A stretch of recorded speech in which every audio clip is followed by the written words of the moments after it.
Hi, Jinhee. I wanted to share with you some of the ideas that I was putting together for your project.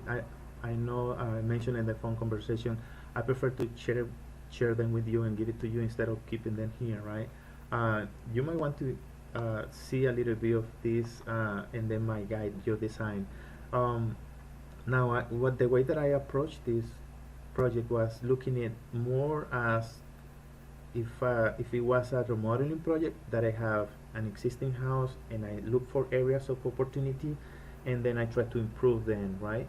Because you will be limited for the design of the house outside, but inside pretty much you can move almost anything. Now, this is an early version. This is by any means anything close to construction. I didn't want to move, let's say, the stairs, even though you can move them, or this is initial stage.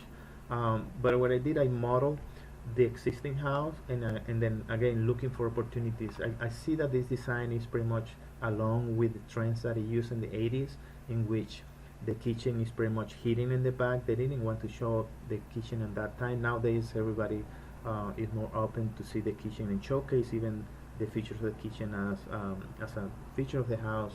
Also, the open concept, it has a lot. This design has a lot of walls in between, and you can pretty much, since you're gonna do the whole framing, you pretty much can move any walls, right? Um, Now, looking at the kitchen, and this is pretty much looking for areas that can be improved, right? Like if you see here, one of the things that this kitchen has in particular is that the triangle between the sink, the stove, and the fridge is broken. Pretty much, if you want to this from the sink to the fridge, you cannot go in a straight line. That's something that is recommended to have a clear path between these three. They call it working areas, and the island is pretty much in between, interfering with the traffic. Also, I noticed that the size of this area between the sink and the island was pretty much limited. You didn't have so much room. Now, these measurements are probably not 100% accurate because I'm using that blueprint from the insurance, which is not 100% precise, but at least you can have the dimensions, right? I see also that the pantry, by today's standards, is a little bit small. It's only 5.5 or maybe under 10 square foot. If you see also the seating area was limited, right? It could be a little bit larger. Usually you try to do it on the long side of the island, so you have at least 3 or 4 people sitting comfortably. Um, well, another thing to keep this video short, I didn't want to go through the whole house, but at least these areas, I feel that the living room um, could be better if you can not having the traffic area like from this door, again the kitchen to the outside. This is a traffic area that is being cut by this table. At the same time, is in the middle of the living, the view from the TV and the couch. You want to create a little bit more intimacy by not having that area being a traffic area, right? That's another area that can be improved. The size of this room seems to be large to me. I don't know how you guys feel it, or probably could be utilized in a different way. Now, to come up with a best design, obviously you probably have to go with the designer or the architect and share with them your priorities and a lot of your likes and dislikes or must have before we start designing. Since I already know a little bit of your house and your project, I wanted to kind of propose or start playing with ideas and see how can that be improved. I was looking, what I did, I removed all the walls. Now we can put any walls we want after, but at least to have the rooms move in different ways so you can have different options.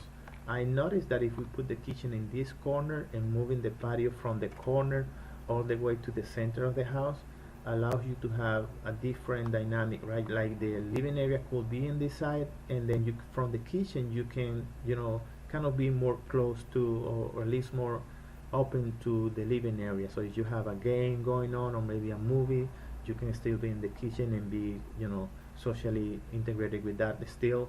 You have more seating area. The triangle is way better because it not only has a clear triangle, but also you have room for people to be in the working areas and without having to be too small. Um, you still have your oven. I like also to map most of the time consider. I don't know if you drink coffee that much, but I like to have coffee station close to the fridge since you use the cream and milk, and so it's recommended to have it close to the fridge, and at the same time close to the sink in a way that you can wash the cups or whatever. And still, this is by any means ready for construction, but at least you have an idea what this can help. And it brings it a little bit closer to the garage. It still is not side by side, right?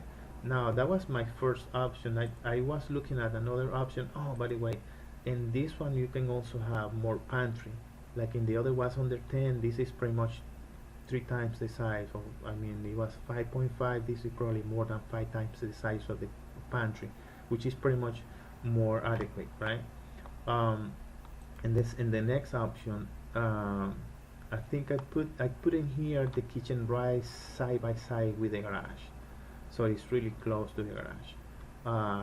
That creates a different possibility. You still have a clear triangle, and again you can move the fridge from here to here, and the oven to the other side. I mean, this is a matter of starting iterating this until we can find a choice that you guys are really happy with. The pantry, I put it here, and it's 3 times bigger than the one that you have and the original design. I think I put the coffee here too, similar, close to the fridge. It could be in the other side as well. But I like the fact that you have more seating area. This one is give you this is a better view from the entrance. Have a little more symmetry aligning the stuff with the sink, and still having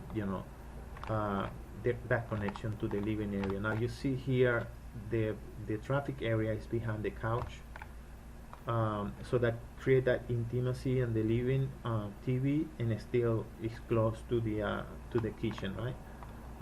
And also you have all this room here. I have it might need to be worked on more to see how, if you want to have that dining, maybe an office, a game room, or some different purpose for this area, but you have plenty of room.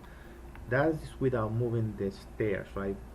I mean, as you start seeing, understanding your needs a little bit more, you actually can do almost anything in this area.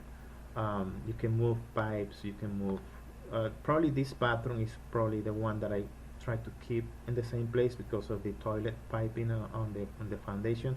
But since the only pipes in here are the sink, this one can be easily moved, and then we have to connect it in a different way. But I like to see the design without thinking on pipes, so you can have all the possibilities without trying to limit your ideas just because of the work that it's gonna take to connect a pipe. At the end of the day, you can pretty much do it.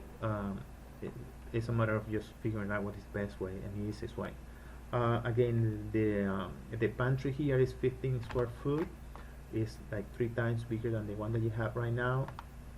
And the door, I move it to the side, right? Again, you can add more walls and see other possibilities, but this is at least you have a little bit of an idea of how to repurpose a space to get a better layout. Now I wanted to send you another email, another video with some of the construction features that I think you should add to your house, that I will put another video together and send you to you over the weekend. Okay, all right, I hope that helps. Talk to you later. Bye bye.